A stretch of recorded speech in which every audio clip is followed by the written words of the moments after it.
Magandang araw mga kaibigan. Meron po tayong stock ngayon ng dark chocolate. Yung mga interesado, pwede kayong mag-order sa number na ito, 0916-9000-997. So, limited lang po ang stock, kaya first come, first serve. Hindi po ako nagninegosyo nito.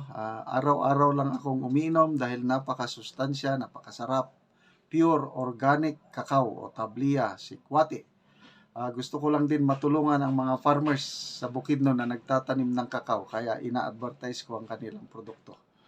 Okay, gusto kong i-share sa inyo ang pahayag ni Senator Amy Marcos tungkol sa biglang pagka-aresto ni PRRD sa bisa ng warrant of arrest na inisyo ng ICC. So ito, post video ng ANC. Pakinggan natin.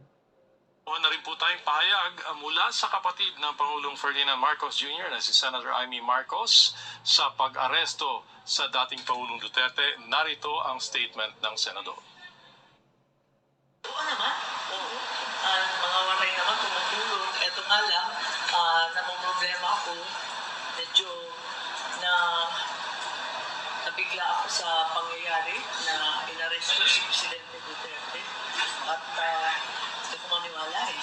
Medyo nayanig ako masyado. Kawawa naman si Presidente Duterte.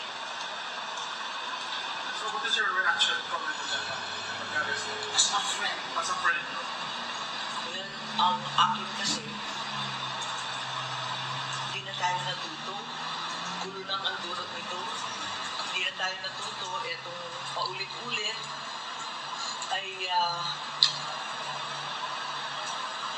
walang pakinabang sa mga naghihirap sa bayan ang bangayan ng politika. Parang naging siklo na tayo na ganito. Gumanda ba ang buhay natin dahil sa pamumulitika? Masenso ba ang ating bansa?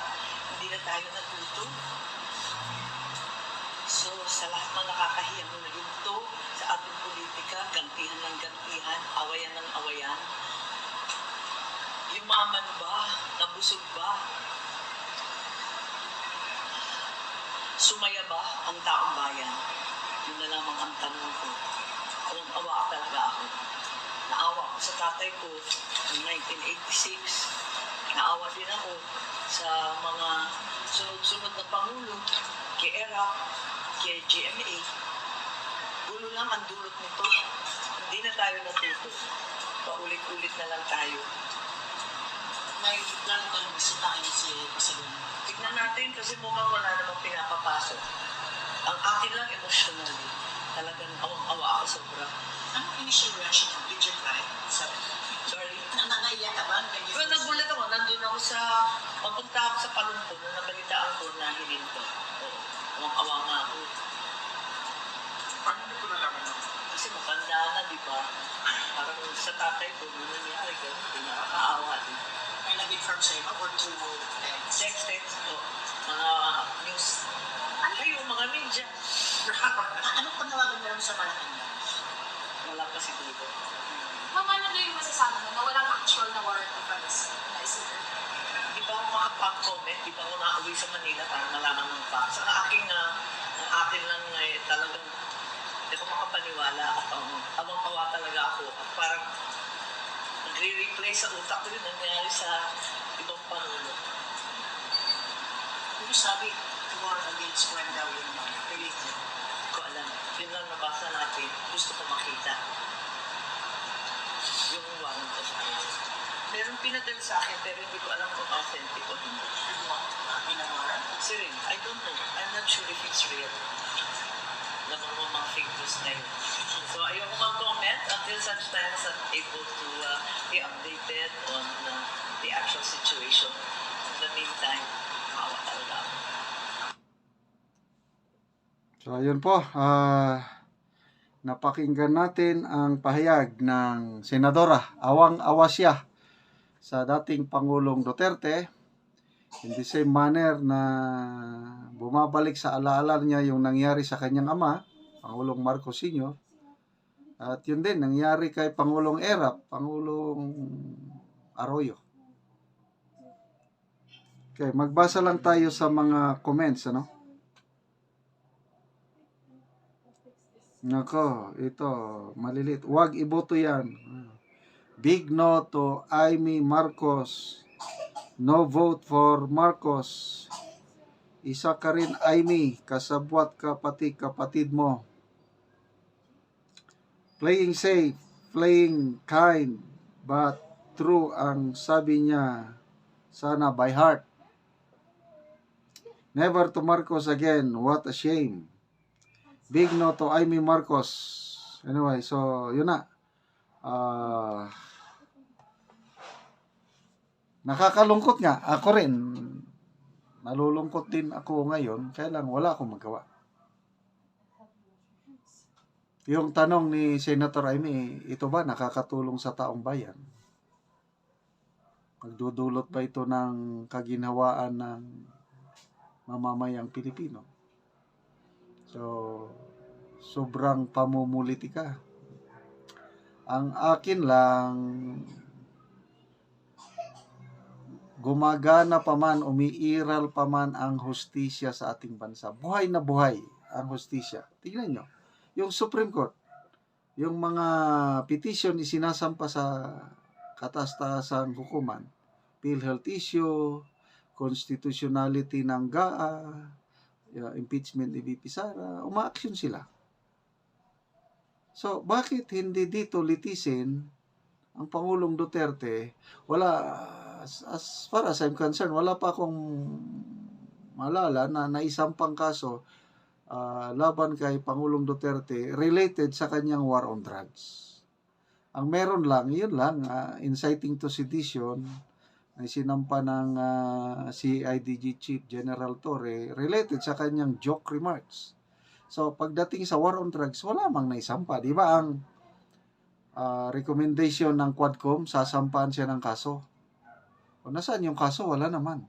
Dapat sampahan siya ng kaso dito sa Philippine courts at dito siya litisin at bahalang ating mga korte sa Pilipinas.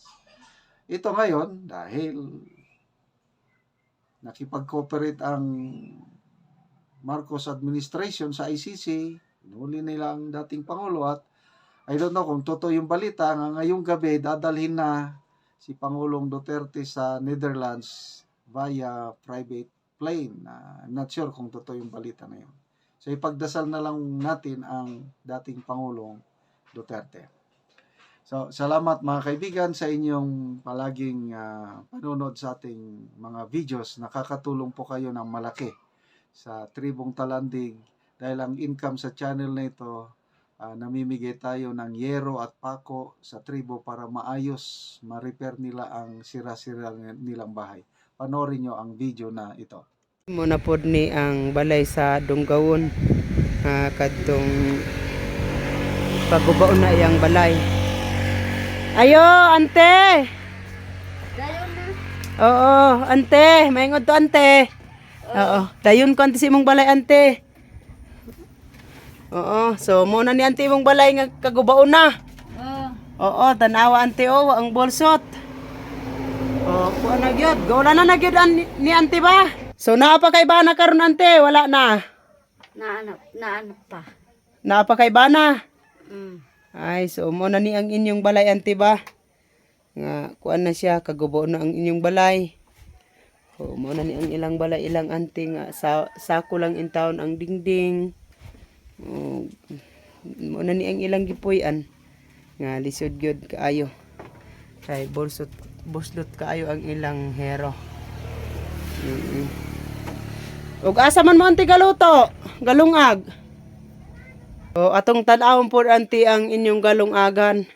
So pasensya lang gyud mo nang tan-aw kay si anti dili na daw kayo siya kadungog. So atong tan-awon anti ang kuan, imong galungagan ante. So diri na mo anti galungag kana. Oh. Diya na mo galungag. Daw ba anti og magulan kay ang inyong atop. An-aw anti ang inyong atop. Low edit kayo sila kay ang ilang atop. Mga putol na gyud. So, pasensya lang mo nga si Auntie dili kayo ka istorya, kay di kayo siya ka dungog sa akong gina-istorya sa iya. O, muna ni Auntie inyong gilungagan, Ante. Kana, diri mo galong agkong kuan. Daw bi ante kung magulan. Kung magulan ante, Diri lang. diri mo. Mm. Oh, so luoy kayo ante. Si mo na nalungagaanan ilang ante ang kalan. Og mo na ni ang gawas nga bahin sa ilang balay. O makita ra nato nga putol-putol na gyud ang ilang hero. So, kuan lang gyud nga si ante, dili pagit kaayo siya kadungog. So, kuan na gyud. Oo. Ante, magready na ka ante og mga kahoy ante. Manguha na ka kayo inaanay lansang, pako, sin nga ihatag sa inyo og plincent sama sa inyo nga nagkalisod ante. Ihatag sa inyo ante. Oo, unsa man ante imong maistorya? Unsa ante imong maistorya? Salamat sa Ginoo. Oo. Mailanaw hinabang. Oo. Oo, matagaan daw si ante og tabang dili siya kabaylo magbisaya. So, sige ante, salamat. Salamat ante.